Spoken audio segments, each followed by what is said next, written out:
Rappelle-toi de ce vieux roi déchu dans son royaume dégénéré, et de sa cour traînant son crâne dans les jardins illuminés par les yeux de la reine en sanglots cachés en haut de la colline.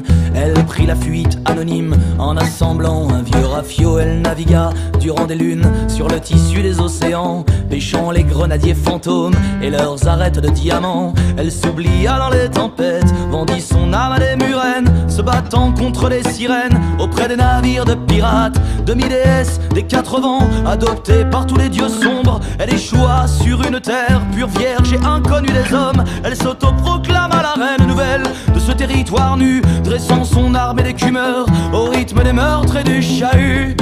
La reine des monts du Morimondo, la reine des monts du Morimondo.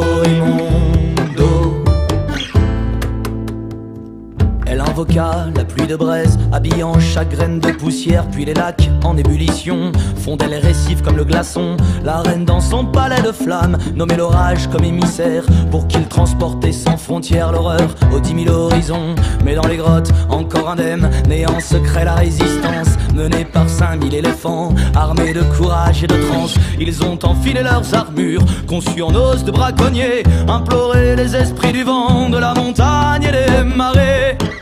Les éléphants du Morimondo, les éléphants du Morimondo.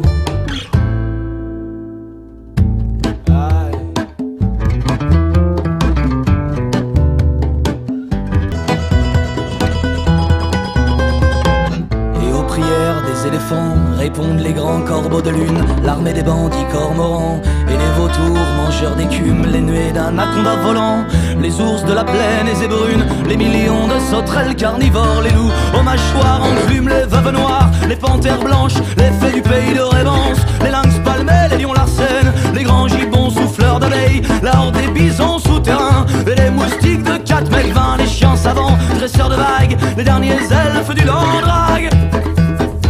La bataille du Morimondo, la bataille du Morimondo.